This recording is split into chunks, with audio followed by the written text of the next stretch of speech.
Rahim. This is Jahangir Sumro, Assistant Professor, Electrical Engineering Department, Sakkaraib University. This is part 8, last part of lesson 5, creating and leveraging data structures. And the objective of this part is to identify and determine when to use a type definition, strict type definition, or control. So basically, there are three control options and use the custom controls and indicators to extend the available set of front panel objects and to make them available on other front panels. So three types of custom controls are: number one is the control, number second type def, and third is the strict type def. So we will understand theoretically and then practically the difference between control, type definition, and strict type definition. So first, let us discuss control option. Custom controls are basically templates and used as starting points for other similar controls. Changes made to one control does not reflect in other controls. So simply instances are not linked to a .ctl file. The custom control file extension is named as .ctl file, though there are no instances linked in the control option. Each instance is an independent copy of the control. It is used to create controls that behave like existing controls but look different. What about type definition? Basically, the type definition and strict type definitions link to all instances of a custom control or indicator to a saved custom control or indicator file. You can make changes to all instances of the custom control or indicator by editing only the saved custom control or indicator file. In simple words, a type definition is a master copy of custom data type, and a custom data type is saved in a .ctl file. Instances of a type definition are linked to the .ctl file. So when you change the master copy of the custom data type, then automatically all other instances will be reflected and updated too. So when the type definition changes, instances automatically update. Instances can be controlled, indicators, or constants. Changes include data type changes, elements added, elements removed, and adding atoms to an enum. Alright. Strict type definitions apply cosmetic changes too, whereas type definitions do not. This is the difference between type definition and strict type definition. Strict type definitions, cosmetic changes apply too. Here in type definition, cosmetic changes does not apply. Strict type definition are similar to type definition in that all instances linked to .ctl file. When attributes or data type changes, all instances update. Example, changing a knob to a dial or round LED to square LED or double to an integer. So strict type definition enforces every aspect of instance except label, description, and default value. Use strict type definition to ensure all instances of control have the same appearance on the front panel. Alright, so let us now discuss the demonstration, difference between control type definition and strict type definition. And for this, go to exercise demonstration type def demo, Levy project, open custom control, hold it on the screen, type definition, and then also strict type definition. So these are three control options. Now let us practically understand the difference between these three control options available in LabVIEW. Alright. Now you see, this is control option, this is type definition, and this is strict type definition.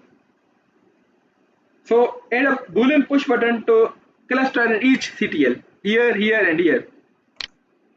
Add a push button here. Also open this master copy to see the changes. Also put push button here, and one push button also add over here. Alright.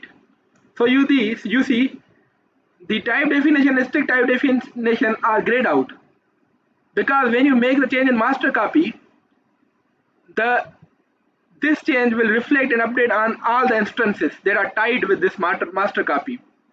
So they are grayed out. But custom control have no instances linked with this source control. Therefore, this is not grayed out. Whatever you change make over here will be only applied in this custom control, because it does not have any relevant instance. So if you now go to file and apply a change, so whatever change you applied in master copy will be also adapted in other instances too. Similarly, in strict type definition, go to file and click apply change. So this change that you made in master copy will be applied in all other instances too. Alright, so this was the difference between custom control, type definition and strict type definition. Now try to bring some cosmetic changes in all these three. For this, I pick up the color and give a red color to all these three instances.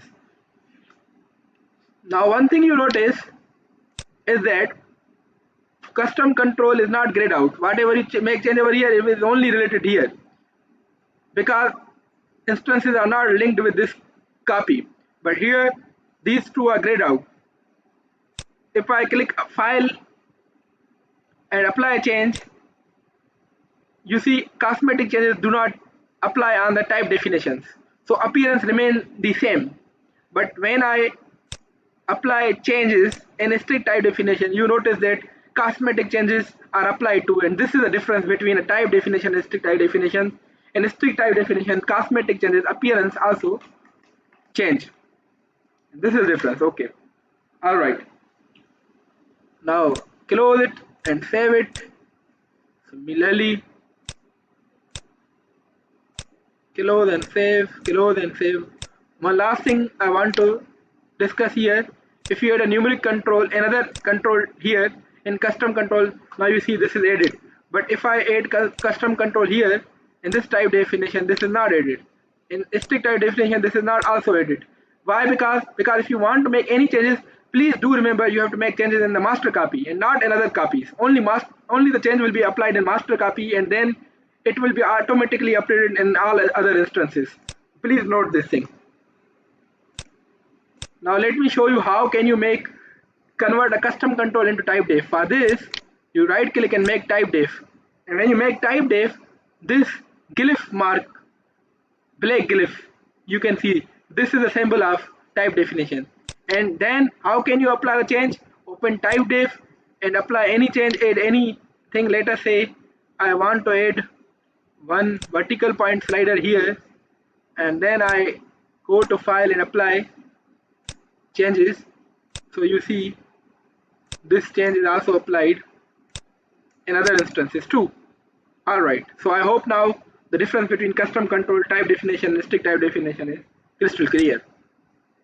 Alright.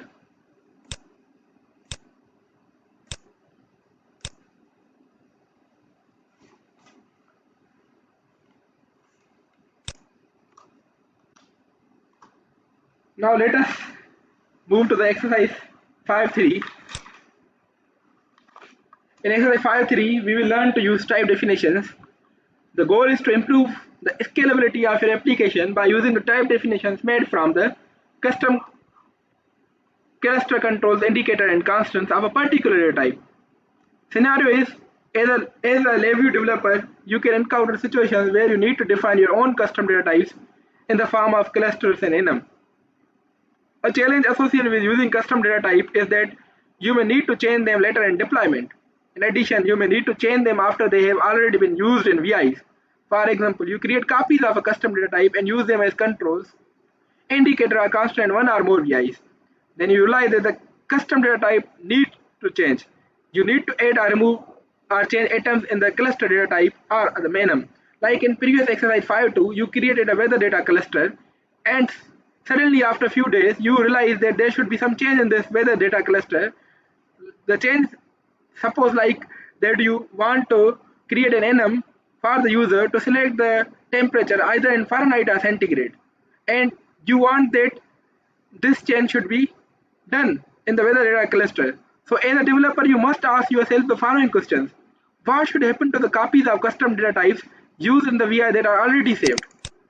Should the copies remain unchanged or should they update themselves to reflect changes for the original? Usually you want all the copies of the custom data type to update if you update the original custom data type. To achieve this, you need copies of the custom data type to be tied to a type definition which is defined as follows. Type definition is a master copy of a custom data type that multiple VIs can use. In simple words, now say suppose you will make a type definition. You will make a type definition of that weather data cluster, and whenever you will change in master copy, and if you want that change should be reflected everywhere, automatically that change will be applied to everywhere of that custom controlled data type definition if it is used anywhere other in the VIs. So this is the concept of type definition. Just make the change in master copy and that will be applied to all other instances in the VIs where they are used. So let us move towards the implementation. For this, uh, I open exercise 5.2. I hope you have completed this exercise 5.2 up to this much. We have covered in 5.2 exercise. Now we are making changes in exercise 5.2 to complete the exercise 5.3. All right.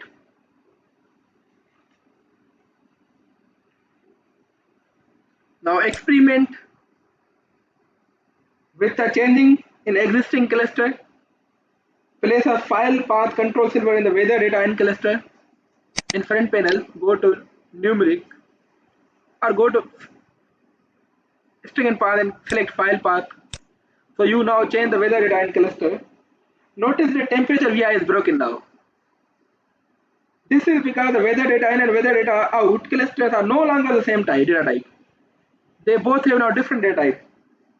On the block diagram, notice that the broken wire connected to weather data out terminal. This is a broken wire because weather data in and weather data out clusters are no longer the same data type. Press Ctrl Z.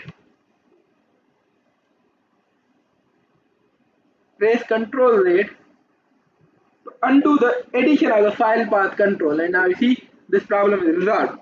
So from here it should be clear that weather data in and weather data out should have the same data type in order that the VI should work. Otherwise it will show a broken VI. Now how to make a type definition? Right click the border of weather data in and then click make type def. Now go to the block diagram. You see this black triangle on the corner indicating that it is connected to a type definition.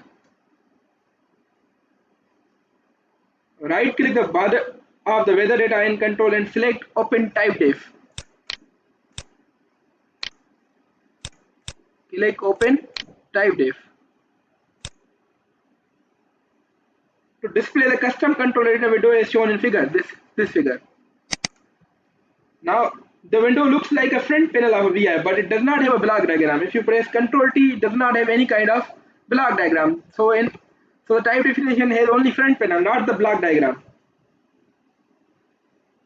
Alright.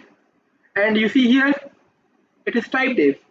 The control type is type def, which maintains the link between this file and custom control copy used in VIs. Okay. Save this custom control as weather data.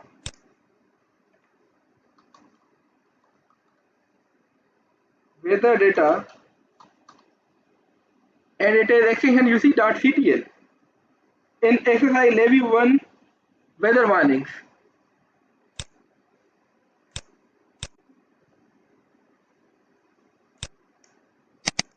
Save it in weather warnings. Okay. And close this control editor window. Alright. Now on the block diagram, Please note this corrigent dot on the weather data out terminal. This corrigent dot indicates that the indicator is not tied to the type definition. So this is a type definition, but this indicator is not tied to type definition. Alright. So how do we tie the weather data out indicator to the type definition? For this, right click the border of the weather data out indicator on the front panel and select replace, and then click select a control from the shortcut menu, and then you have to select this weather data.ctl file that you just created now, and now you see this red corrigent dot is no longer available. Note, you can no longer add or remove elements to or from the cluster control and indicator on the front panel. You must open the type definition and to add or remove the element from a control editor window. So if you want to make any change, please open the master copy to make the change. Open the type definition and then make the change, and that change will be applied to all instances. This is how you make change. Please remember this point. So this is how you avoided the corrigent dot by tying the weather data out indicator to the type definition. And it is always necessary, important to remove the corrigent dot. Now save the temperature warning VI. Alright. Added the weather data type definition to include the unit information. Now right now unit information is not present. So right click the weather data in control and select open type def from the shortcut menu. Alright. Modify the front panel now and take an enum.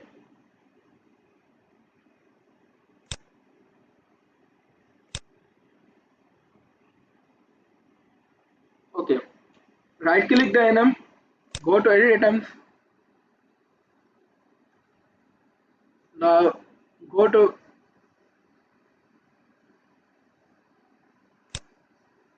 edit items. Now units will be either Celsius. Second one is Fahrenheit. Okay. Click OK. Now go to file and save this. Now after you save this, notice that weather data in control and weather data out indicator on the temperature warning have been updated with the changes you made in the master copy weather data type definition. Now see here, close it, see here. The changes are automatically updated in the other instances. If you make any change in master copy, this units enum is added. For this, again change this name of enum. Click open type def. Make this name units. Okay. Save it. I see this name is units. Okay.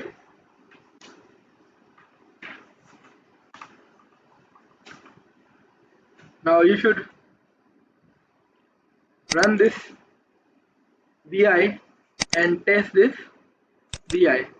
Say suppose current temperature is 30, maximum temperature is 50, minimum temperature is 15. It should give no warning. Units are Celsius. If you want, you can change the unit to Fahrenheit as well. See?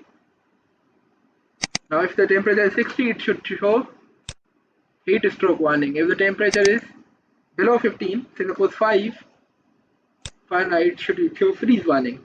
I hope the code is clear. Okay.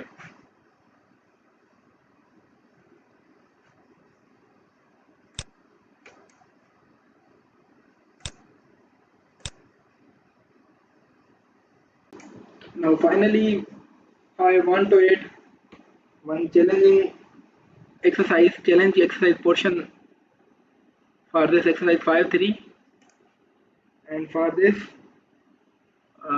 go to the Levy project,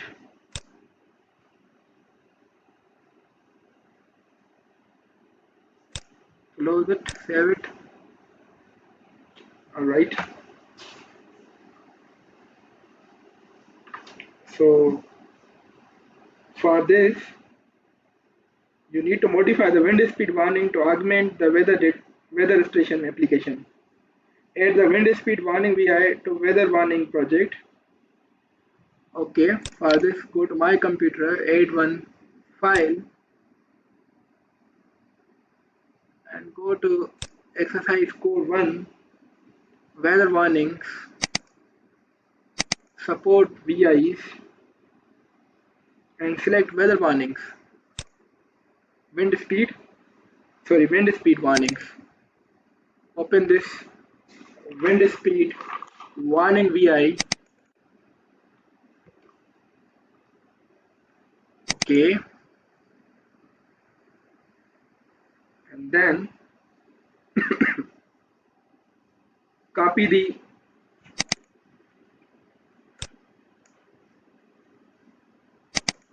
weather data in cluster from here and bring it here. Okay, good.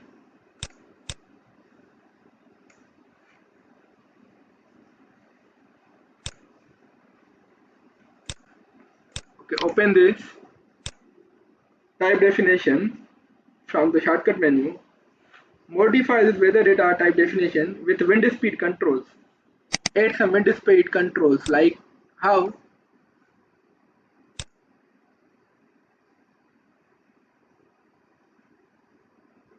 copy this current speed here and add this current speed here. Also copy maximum wind speed from here into this cluster. Also take these wind speed warning and wind speed warning text and add in this weather data in clusters. Alright, so this is how now this updated wind speed warning VI type definition controls and indicators look like. Okay, now go to file, apply changes and save.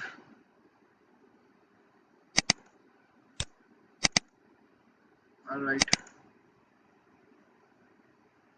okay, now remove these individual controls and indicators from here. Alright, and take this type definition. Alright,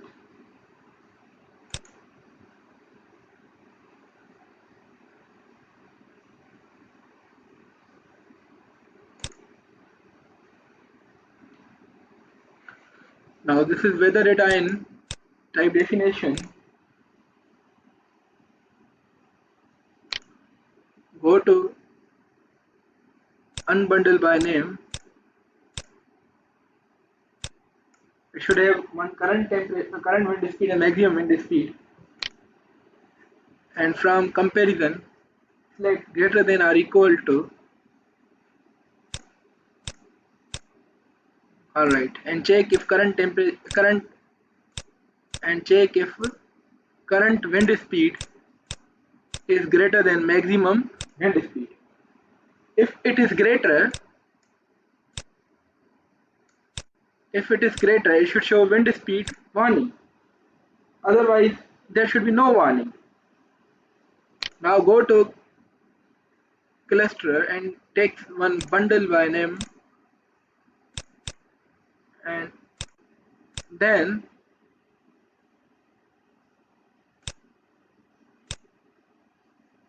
pick up here wind speed warning text, drag it, and wind speed warning. Alright. So warning text should come over here, and here from we should see if this LED should glow or if this LED should not glow. Alright. And finally drag it here and make it change to indicator.